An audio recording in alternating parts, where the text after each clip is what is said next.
Simulan natin ang banal na misa sa ngalan ng Ama at ng Anak at ng Espiritu Santo. Amen. Ang pagpapala ng ating Panginoong Hesukristo, ang pag-ibig ng Diyos Ama at ang pakikipagkaisa ng Espiritu Santo naway sumainyong lahat. At sumainyo rin. Isang mapagpalang tanghali po sa inyong lahat.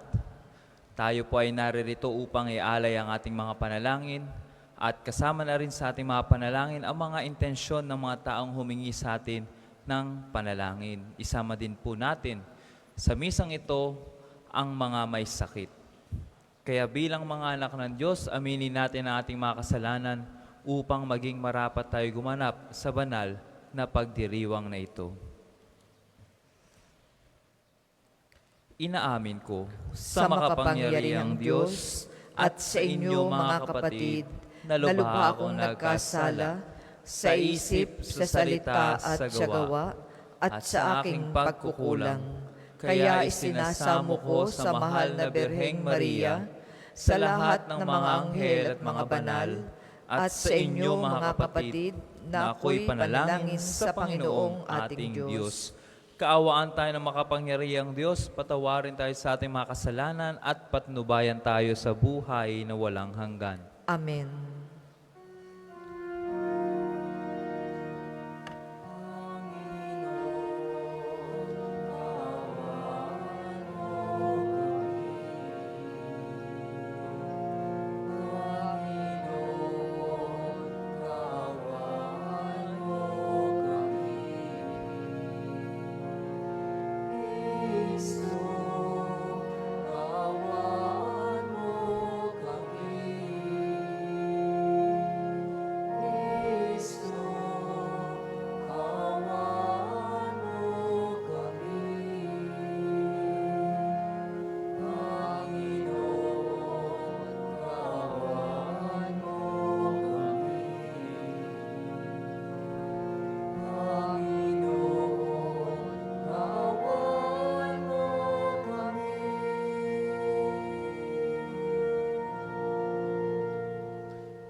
Manalangin tayo.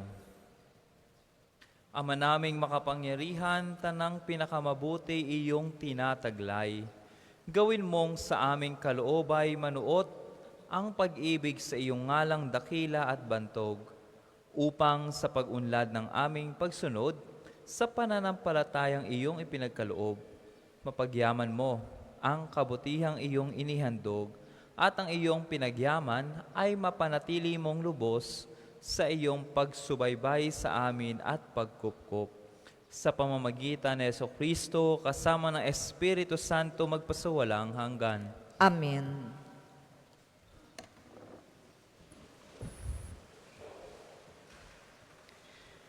Pagbasa mula sa unang sulat ni Apostol San Pablo sa mga taga-Korinto. Mga kapatid, huwag dayain ninuman ang kanyang sarili. Kung may nag-aakalang siya'y marunong ayon sa sanlibutan ito, ibilang niyang siya'y mangmang upang maging tunay na marunong. Sapagkat ang karunungan ng sanlibutan ito ay kamangmangan sa paningin ng Diyos. Ganito ang sinasabi sa kasulatan: hinuhuli niya ang marurunong sa kanila na ring katusuhan. Gayun din, alam ng Panginoon na ang iniisip ng marurunong ay walang kabuluhan. Kaya't huwag ipagmalaki ninuman ang nagagawa ng tao. Ang lahat sa inyo, si Pablo, si Apolos at si Pedro, ang sanlibutan ito ang buhay, ang kamatayan, ang kasalukuyan at ang hinaharap. Lahat ng ito ay sa inyo. At kayo'y kay Kristo, at si Kristo namay sa Diyos. Ang salita ng Diyos. Salamat sa Diyos. Ang tugon po sa salmo, ang daigdig lahat doon, ang may-ari ating poon. Ang daigdig lahat doon, ang may-ari ating poon. Ang buong daigdig, lahat ng naroon, may-ari ang Diyos, ating Panginoon. Ang mundo'y natayo at yaong sandigay ilalim ng lupa, tubig kalaliman. Ang daigdig lahat doon, ang may-ari ating poon. Sino ang marapat umahon sa burol? Sa burol ng poon, sino ang aahon? Sinong papayagang pumasok sa templo? Sinong tutulutang pumasok na tao? Siya na malinis ang isip at buhay, na hindi sumasamba sa Diyos-Diyosan, tapat sa pangako na binibitiwan. Ang daigdig lahat doon, ang may-ari ating poon. Ang Panginoong Diyos, pagpapalain siya, ililigtas siya't pawawalang sala. Gayon ang sinumang lumalapit sa Diyos, silang lumalapit sa Diyos ni Jacob. Ang daigdig lahat doon, ang may-ari ating poon. Magsitayo po ang lahat.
Sumainyo ang Panginoon, At sumainyo rin. ang mabuting balita ng Panginoon ayon kay San Lucas. Papuri sa iyo, Panginoon.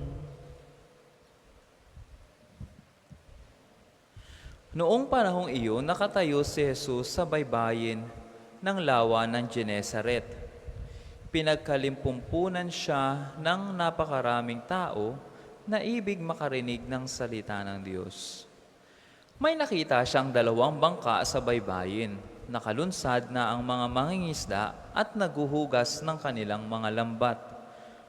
Lumulan siya sa isa sa mga bangka at hiniling kay Simong may-ari nito na ilayo ng kaunti sa tabi. Naupo siya sa bangka at nangaral sa mga tao. Pagkatapos niyang magsalita ay sinabi niya kay Simon, "Pumalaot kayo at ihulog ang mga lambat upang manghuli." Sumagot si Simon, "Guro, magdamag po kaming nagpagod at wala kaming nahuli. Ngunit dahil sa sinabi ninyo, ihuhulog ko ang mga lambat." Gayon nga ang ginawa nila at sa dami ng kanilang huli ay halos magkansisira ang kanilang mga lambat. Kaya't kinawayan nila ang kanilang mga kasamahang nasa ibang bangka upang patulong. At lumapit naman ang mga ito. Napuno ang 2 bangka na halos lumubog. Nang makita iyon ni Simon Pedro, siya'y nagpatira pa sa paanan ni Jesus at nagsabi, "Lumayo po kayo sa akin, Panginoon, sapagkat ako'y makasalanan." Nang gilalas siya at ang kanyang mga kasama dahil sa dami ng kanilang huli. Gayon din sina Santiago at Juan, mga anak ni Zebedeo, na mga kasosyo ni Simon. At sinabi ni Jesus kay Simon, "Huwag kang matakot. Mula ngayon, mamamalakaya ka ng mga tao." Nang maitabi na nila ang kanilang mga bangka, iniwan nila ang lahat at sumunod kay Jesus. Mga kapatid, ang mabuting balita ng Panginoon. Pinupuri ka namin, Panginoong Heso Kristo. Magandang tanghali po muli sa inyong lahat. Kami pong mga relihiyosong pare o mga misyonero ay mayroong tinatawag na profession ng vows. Dalawa po yan. Merong tinatawag na temporary vows at yung pinakahuli ay yung perpetual vows. Yun po yung parang pinakarurok ng aming religious life. Yun po ay yung parang kasal namin sa simbahan. Nung na-profess po ako ng aking vows, ang first vow, no, simple vows or temporary vows, ako po ay pinadala sa aming mission area, no, sa isang parokya. At akala ko po noon ay ako ay dire-diretso na. Yun pala, paminsan-minsan, ako ay nadi-discourage sa aking religious life, sa aking bukasyon. Kaya noong ako'y nagdadalawang isip at nadi-discourage, napapaisip akong lumabas ng seminaryo. At nasabi ko po yan sa isa sa mga pari namin. At ang ginawa niya ay isinama niya ako sa isang ospital para masaksihan yung last rite o yung pagpapahid ng Santo Olio sa mga may sakit. At pumunta po kami sa ospital at naroon ang doktor na naka-assign doon sa isang pasyente. Ang sabi ng doktor sa amin, "Father, ginawa ko na po ang lahat ng aking makakaya. Ginawa na po ng team namin na pagalingin ang may sakit na ito. Pero Father, ibinibigay ko na po siya sa inyo. Kayo na po ang bahala. Kayo na po ang bahala." Kung iisipin natin, ang doktor na eksperto sa panggagamot, inihabilin sa isang pari na wala namang alam sa panggagamot ng pisikal. Ngunit napagtanto ko na yun pala ang kanyang pananampalataya sa Diyos. Ibinigay niya ang kanyang pasyente sa kamay ng Diyos. Minsan sa ating buhay, tayo rin ay nadi-discourage sa mga bagay na hindi sang-ayon sa ating plano. Kahit na anong ginawa natin, tayo minsan ay nagfe-fail sa buhay. Kahit alam natin na alam ko na itong bagay na ito, kayang-kaya ko ito, dumadating sa buhay na hindi tayo nagiging successful. Akala na natin, expert na tayo. Minsan, akala natin, expert na tayo sa ating pananampalataya. Yan ang nangyari sa ating ebanghelyo ngayon. Narinig natin ang kwento ni Simon na isang mangingisda. Siya ay expert sa pangingisda. Buong buhay niya, siya ay nangingisda. At sila ay nangisda, no? Magdamag silang nangisda, ngunit walang nahuli. At narito si Jesus, anak ng karpentero. Anong kinalaman niya sa pangingisda? No? Siguro nagtaka si Simon, sino ba to para utusan ako? Dahil sabi ng Panginoon, pumalaot ka, ihagis mo ang lambat. Ngunit makikita natin ang ugali ni Simon Pedro na maaari nating gawin sa ating buhay pananampalataya. Ano ang sagot ni Simon? Guro, magdamag po kaming nagpagod at wala kaming nahuli. Ngunit dahil sa sinabi ninyo, ihuhulog ko ang mga lambat. Minsan, kailangan natin sabihin sa Panginoon, Panginoon, pagod na po ako. Hindi ko na po kaya. Pero dahil sa sinabi ninyo, gagawin ko po ang inyong sinabi. Minsan kahit gaano tayo ka-expert sa isang bagay, kailangan natin ng pananampalataya at makinig sa Diyos upang magawa natin ang mga bagay na sinasabi ng Panginoon sa atin. Minsan akala natin, Panginoon, hindi ko po kaya yan. Ako'y natatakot. Pero ang sinasabi sa atin ng Panginoon ay, huwag kang matakot, gaya ng sinabi niya kay San Pedro. Tayong lahat ay tinawag upang isabuhay ang ating pananampalataya kahit na tayo ay nadi-discourage sa ating buhay. Kailangan lang po natin ipamalas at sumunod sa utos ng Diyos dahil sa ating pananampalataya. Kaninang umaga po nabanggit ko sa aking unang misa, habang ako ay nakaupo, nagmamasid, nakita ko ang isang nanay na may bit-bit na baby. Nag-sign of the cross siya, at pagkatapos niyang mag-antanda ng krus, pinag-antanda niya nag-antanda siya ng krus doon sa baby niya. Tingin niyo ho ba, naunawaan niyo ng bata?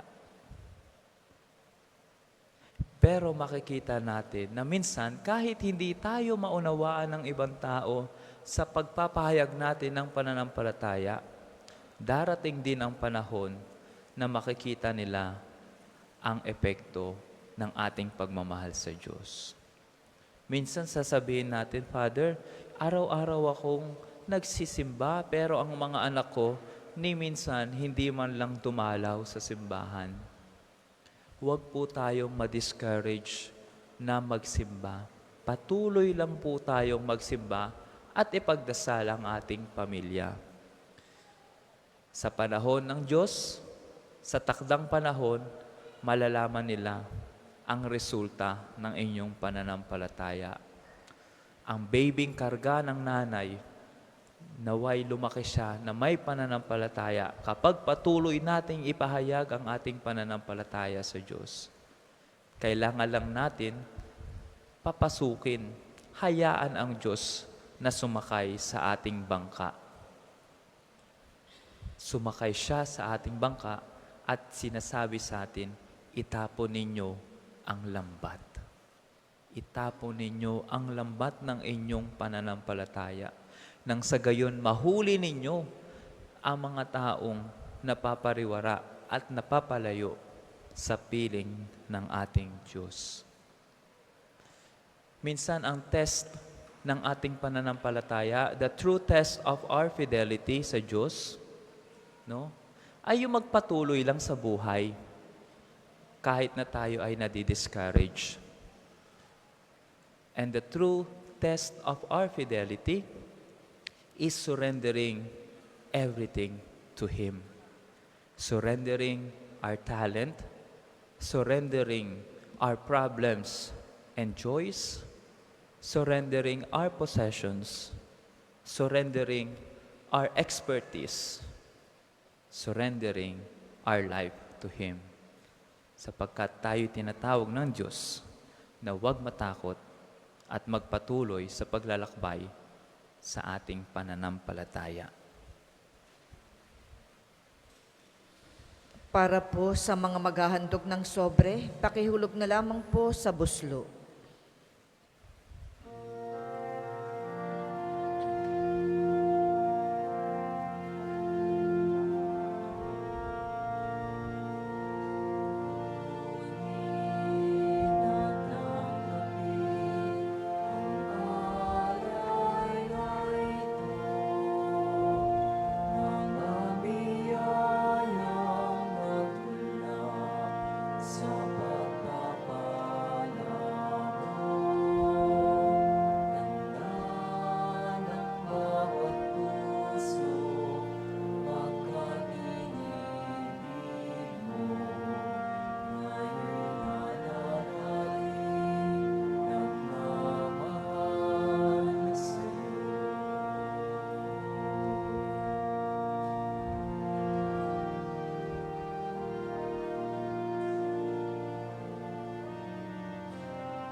Magsitayo po ang lahat.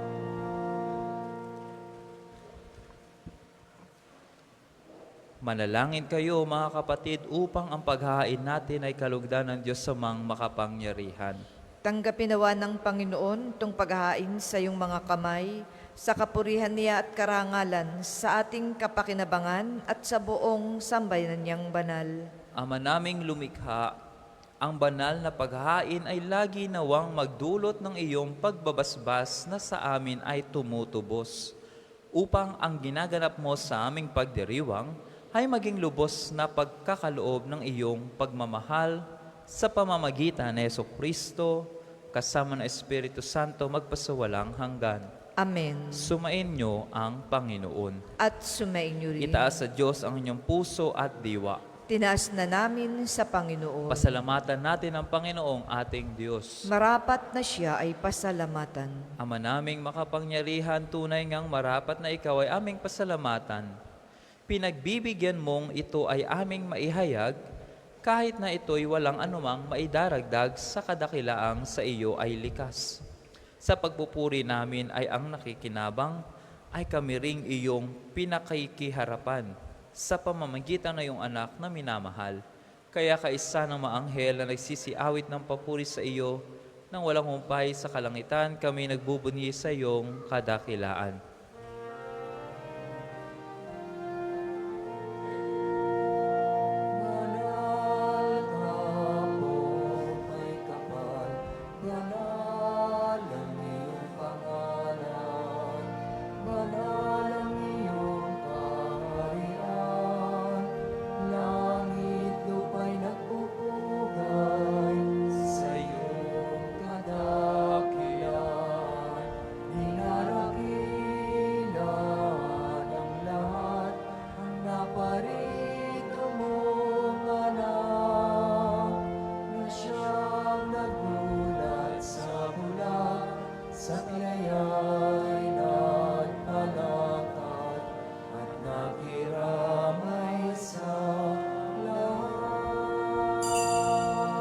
Kung hindi po kayang lumuhod, ay manatili pong nakatayo ng may paggalang. Ama naming banal, ikaw ang bukal ng tanang kabanalan. Kaya't sa pamamagitan ng iyong Espiritu, gawin mong banal ang mga kaloob na ito upang para sa amin ay maging katawan at dugo ng aming Panginoong Hesukristo. Bago niya pinagtiis ang kusang loob na maging handog, hinawakan niyang tinapay, pinasalamatan kanya, pinaghati-hati niya iyon, iniabot sa kanyang mga alagad at sinabi, "Tanggapin ninyong lahat ito at kanin. Ito ang aking katawan na ihahandog para sa inyo."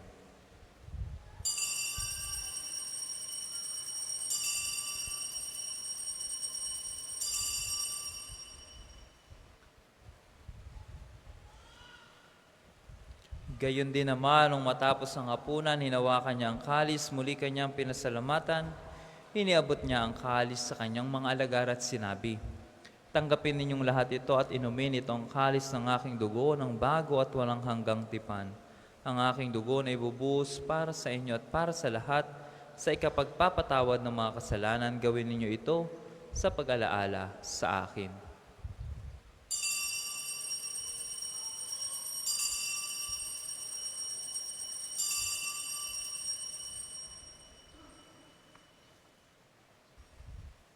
Ipagbunyi natin ang misteryo ng pananampalataya. Si Kristo'y namatay, si Kristo ay nabuhay, si Kristo'y babalik sa wakas ng panahon. Ama, ginagawa namin ngayon ang pag-alaala sa pagkamatay at muling pagkabuhay ng iyong anak. Kaya tiniaalay namin sa iyo ang tinapay na nagbibigay buhay at ang kalis na nagkakaloob ng kaligtasan. Kami ay nagpapasalamat dahil kami iyong minarapat na tumayo sa harap mo para maglingkod sa iyo. Sinasamo namin kaming magsasalo-salo sa katawan at dugo ni Kristo ay mabuklod sa pagkakaisa sa pamamagitan ng Espiritu Santo. Ama, lingapin mo ang iyong simbahang laganap sa buong daigdig. Puspusin mo kami sa pag-ibig kaisa ni Francisco na aming Santo Papa at ni Gilbert na aming Obispo at ng Tanang Kaparian. Alalahanin mo rin ang mga kapatid naming nahimlay ng may pag-asang sila'y muling mabubuhay. Gayon din ang lahat ng mga pumanaw. Kaawaan mo sila at patuloyin sa iyong kaliwanagan. Kaawaan mo at pag-indapating kaming lahat na makasalo sa iyong buhay na walang wakas. Kaisa ng mahal na Birheng Maria na Ina ng Diyos, ni San Jose na kanyang kalinis-linisang esposo, kaisa ng mga apostol at ng lahat ng mga banal na namuhay dito sa daigdig ng kalugod-lugod sa iyo, may pagdiwang nawa namin ang pagpupuri sa ikararangal mo sa pamamagitan ng iyong anak na aming Panginoong Hesukristo. Sa pamamagitan ni Kristo, kasama niya at sa Kanya, ang lahat ng parangal at papuri ay sa iyo, Diyos samang makapangyarihan, kasama ng Espiritu Santo, magpasawalang hanggan.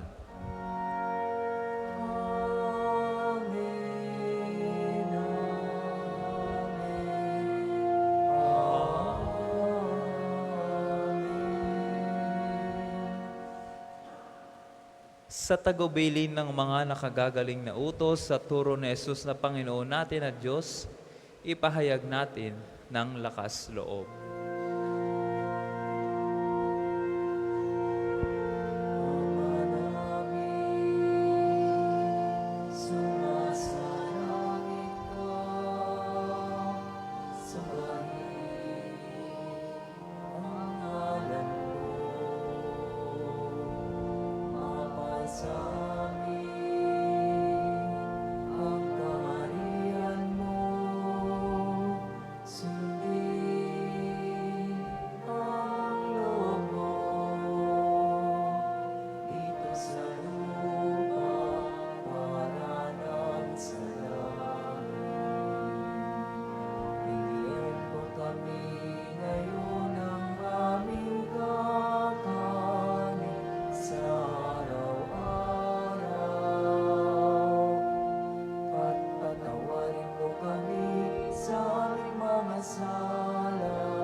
Iniling namin kami iadya sa lahat ng masama, pagkalooban ng kapayapaan araw-araw iligtas sa kasalanan at ilayo sa lahat ng kapahamakan. Samantalang aming pinananabikan ang dakilang araw ng pagpapahayag ng tagapagligtas naming si Hesukristo. Sapagkat iyo ang kaharian at ang kapangyarihan at ang kapurihan magpakailanman. Amen. Panginoong Hesukristo, sinabi mo sa iyong mga apostol, kapayapaan ang iniiwan ko sa inyo, ang aking kapayapaan ang ibinibigay ko sa inyo. Tunghayan mo ang aming pananampalataya at huwag ang aming pagkakasala. Pagkalooban mo kami ng kapayapaan at pagkakaisa ayon sa iyong kalooban, kasama ng Espiritu Santo, magpasawalang hanggan. Amen. Ang kapayapaan ng Panginoon ay laging sumainyo. At sumainyo rin. Magbigayan kayo ng kapayapaan sa isa't isa.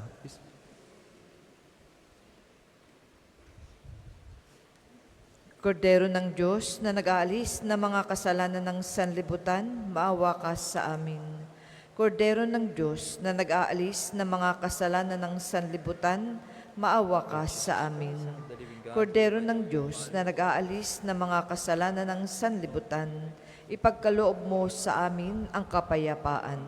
Kung hindi po kayang lumuhod, ay manatili pong nakatayo ng may paggalang. Mga kapatid, ito ang kordero ng Diyos. Ito ang nag-aalis ng mga kasalanan ng sanlibutan. Mapalad tayong lahat na naririto sa kanyang piging. Panginoon, hindi ako karapat-dapat na magpatuloy sa iyo, ngunit sa isang salita mo lamang ay gagaling na ako.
Ang second collection po ay para sa patuloy na pagpapaunlad ng parokya at pambansang dambana ni Santo Padre Pio at para sa mga pangangailangan ng matatanda at may sakit na mga pari ng Archdiocese ng Lipa. Salamat po sa inyong handog.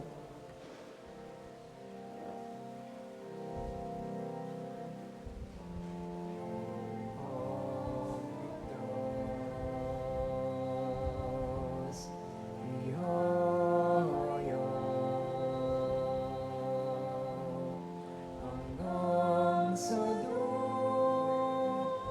ng dagat,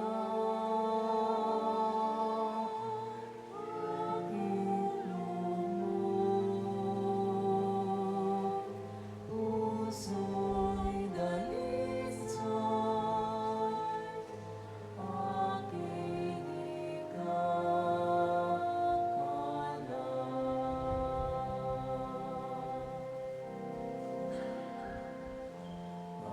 Panginoon, narito ako, naghihintay sa utos mo. Lahat ng yaman ko ay alay ko sa'yo. Ikaw ang tanging buhay ko.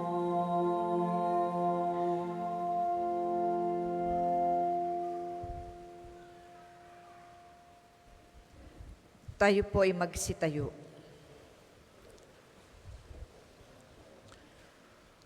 Manalangin tayo. Ama naming mapagmahal, kaming nagsalo-salo sa pagkain mong bigay, ay humihiling ng lakas mong inilalaan upang ang kagandahang loob namin ay madagdagan sa paglilingkod namin sa iyong kadakilaan na nag-aalab sa pag-ibig namin sa kapwa-tao sa pamamagitan ni Jesucristo kasama ng Espiritu Santo magpasawalang hanggan. Amen. Panalangin ng pagtitiwala kay Santo Padre Pio, tayo pong lahat.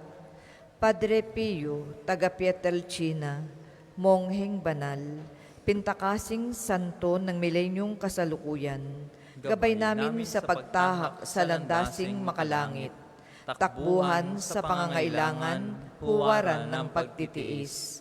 Sa'yo namin inilalapit aming mga kagipitan, sa'yo po ibinibilin kalusugan at kabuhayan.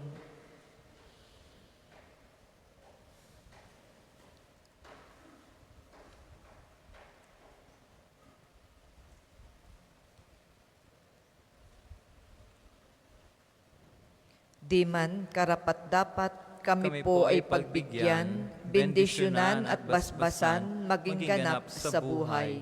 Lumayo nawa kami, umiwas sa kasalanan, lumapit lagi sa Diyos, maging matatag at matibay.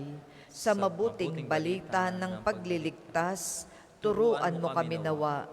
Sa tuwi na ay makinig, magnilay at sumampalataya. Amin pong pakiusap itong mga kahilingan. Puso ay nagsisisi, nagtitikang taimtiman.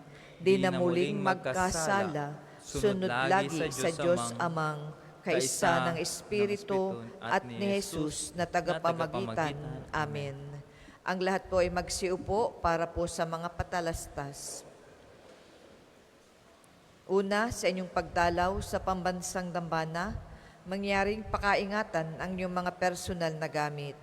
Hangad namin ang isang matiwasay at maayos na pagbisita sa National Shrine.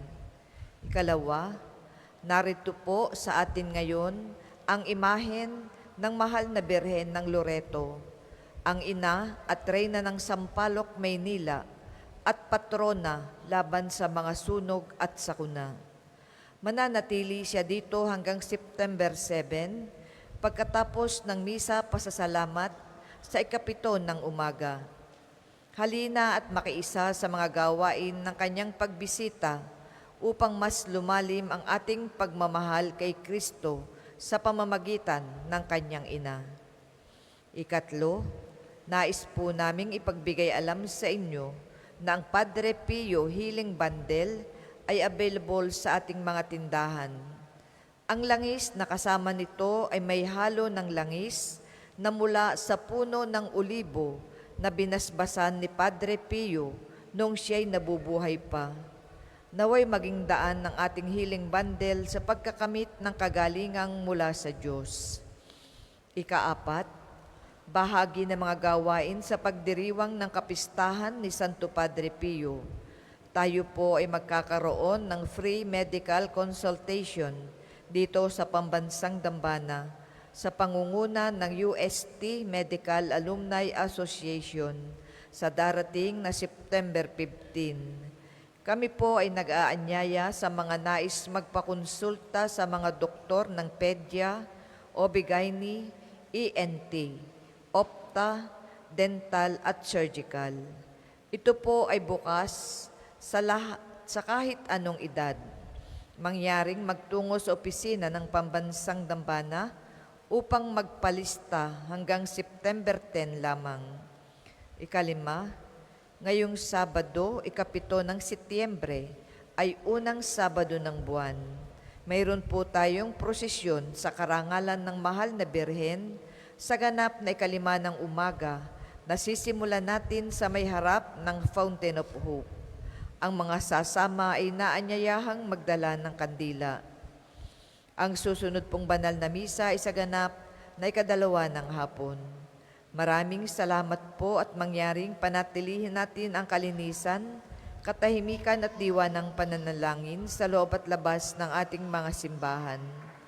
Magsitayo na po ang lahat para sa pagbabasbas ng religious articles.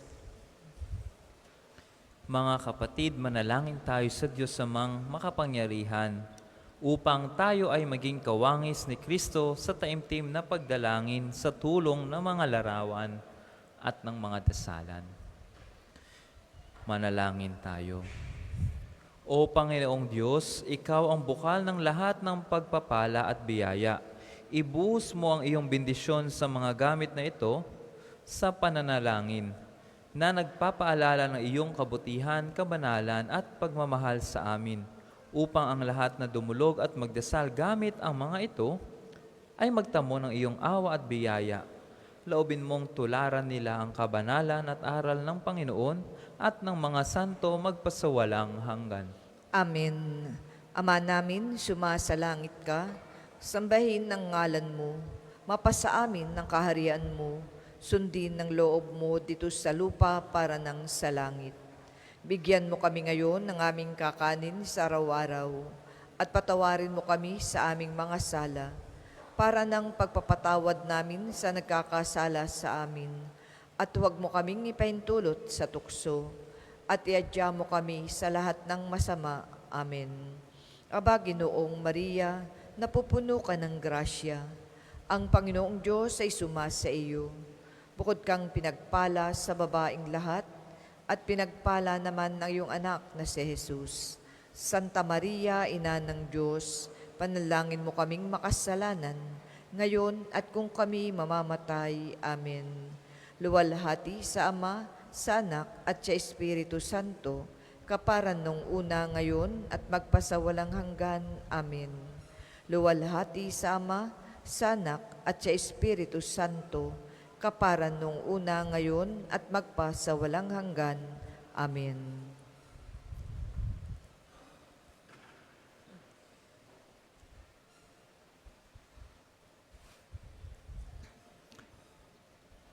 Maraming salamat po sa pagdalo sa ating banal na misa at ipagpatuloy po nating ipahayag ang ating pananampalataya sa Diyos na kahit minsan hindi natin maunawaan ang Kanyang katuruan at ang sinasabi, ngunit manalig po tayo at sundin lang ang Kanyang sinasabi.